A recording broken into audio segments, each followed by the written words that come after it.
Yeah, give me 3 minutes. Just let me get Joan situated.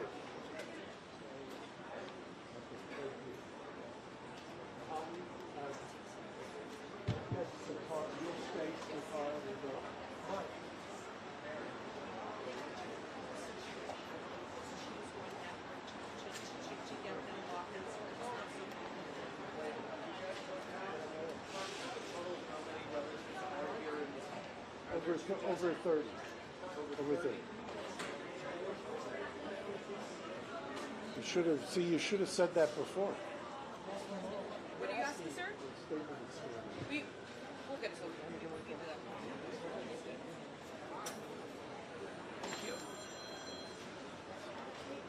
that. Okay, yes.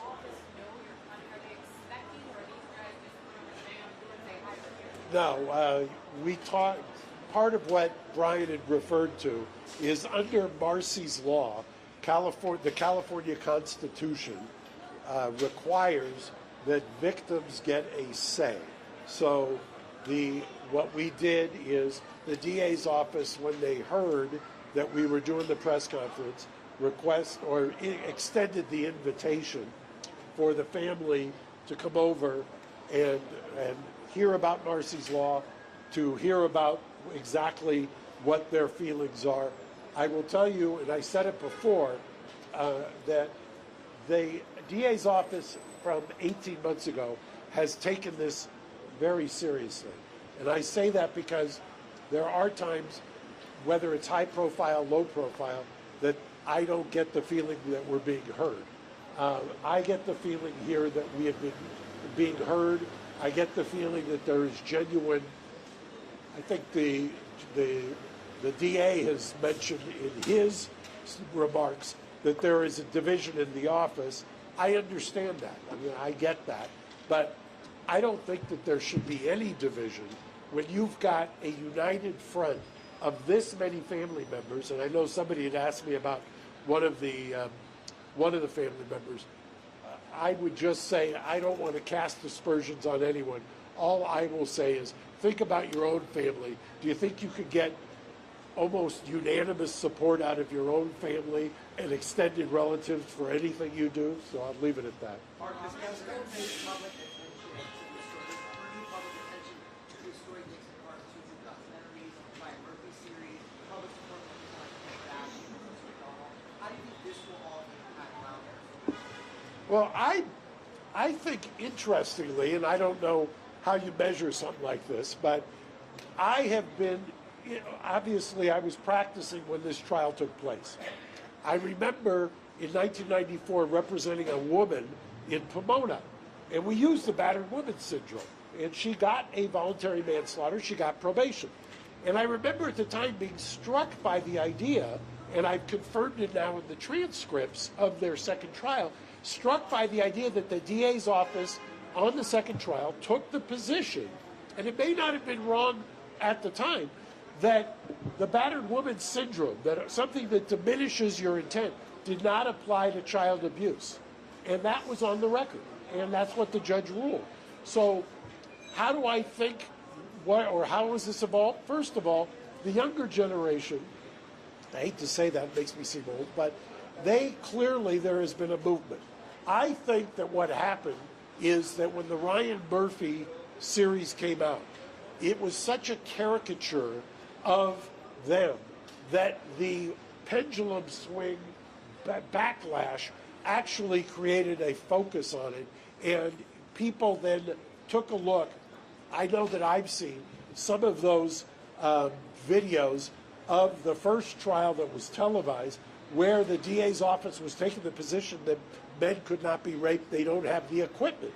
And you've seen all kinds of arguments along those lines. That is unfathomable in today's age to people who weren't alive back then. So I think that evolution has been, frankly, seismic.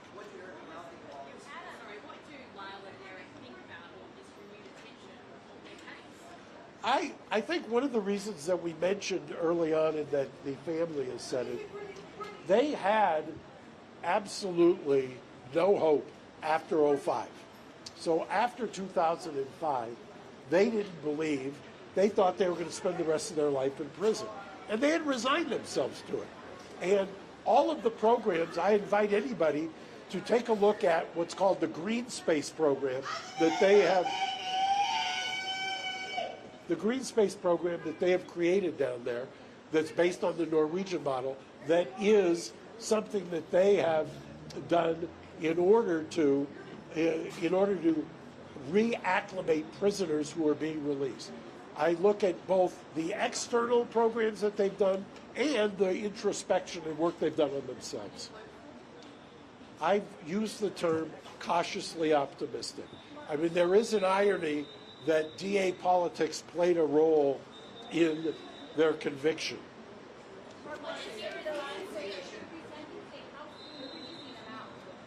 Well, look, I've said it before, and Joan, who you saw, her birthday is November, I want to say the 26th, she turns 93.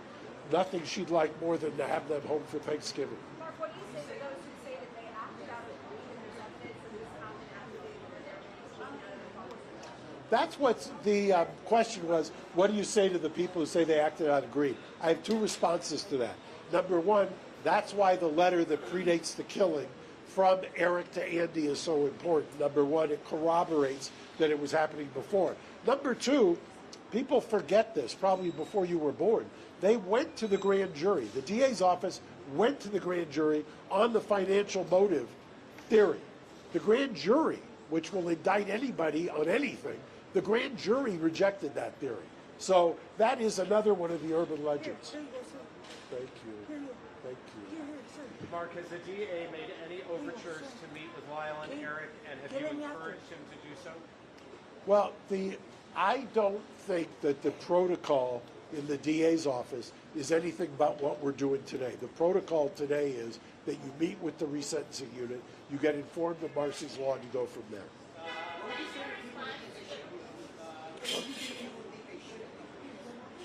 I don't know. I will tell you, I've represented, excuse me for 1 second. Okay. So I don't know that they're, other than one-offs, and there's always going to be one-offs. I mean, it's the criminal justice system. It was a polarizing case. Remember, part of what happened was, back in the 90s, they become a caricature. They were parodying on Saturday Night Live. I would venture to say that would not happen today. So, it's America. There's people with diverse opinions. I just would reiterate, there were two juries in trial number one, back in the 90s. Two juries, one for Erik, one for Lyle. 24 jurors who deliberated. Half of them voted not guilty on murder. Half. Mark, you need to talk with Edgardo Diaz, manager de Menudo. You need to recollect for this process. Or another Menudo talked with you. Well, I've said before that the Menudo Declaration by Roy Rosello is important. But you combine it with, by the way, that is so that you can separate the mental gymnastics. Part of this is to overturn the conviction. The other part is that I think is unassailable, even to your question, to anybody who says, well, they shouldn't get out. The law in California is crystal clear. Resentencing, they qualify under the resentencing laws on every single factor. It's almost, I hate to say that anything's a slam dunk in the criminal law, but under the resentencing laws in California, they clearly qualify. We filed originally for the conviction to be overturned. That's what a writ of habeas corpus is. The other component of this is a resentencing, so it's two tracks. You can pause the habeas while you consider the resentencing. So it's walking and chewing gum at the same time. But if the habeas would be granted, you would get a new trial. If they are resentenced, the judge under California law has the ability to recall the sentence and sentence them to a wide range of options. But that's because resentencing is what I understand. If he feels, oh, they've been rehabilitated, they're no longer a threat to society, they paid their qualify under rescission. Correct. And in fact, I will also tell you, and we may release it tomorrow, part of the mitigation package that we presented to the DA are letters from correctional officers, high-ranking correctional officers, who attest to the phenomenal rehabilitation. We have a number of correctional officers who have actually said if released, they should be released, and that they would welcome them as neighbors in their neighborhood. I'm going to take two more questions because I want to get over there to meet with the DA as well. What?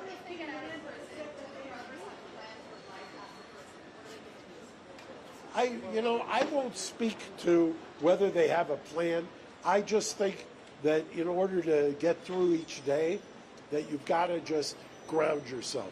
It's a long road from life without for almost 17 years to being hopeful. So that's, I kind of learned. One last question. What is your response to Brian Murphy's comments about the brothers specifically, that what happens to them, best as this shows, best in another 30 years, and the brothers will be out of prison by Christmas? Somebody, some wag, I don't know who it was, I could give him credit, said about Ryan Murphy that of course he's going to take credit. I didn't say it, so I don't know the man. Anyway, thank you. This started 18 months ago.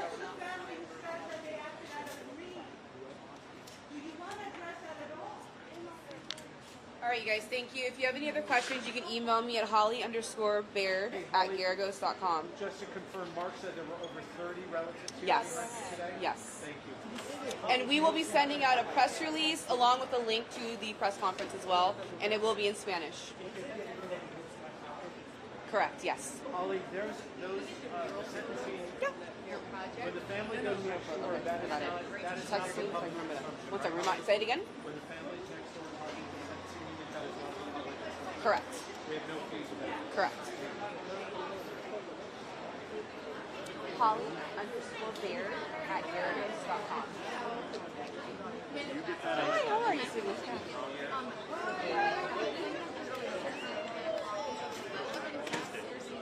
The letter, text me, and then I can send you the exhibits.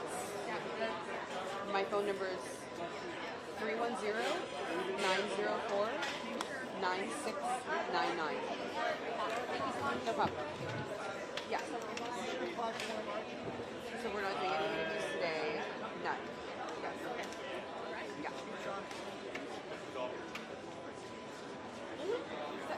I did from, yeah. Okay, I'll text it to you right now. Okay, no problem. All right, we'll be in touch. Yes, please. Yes.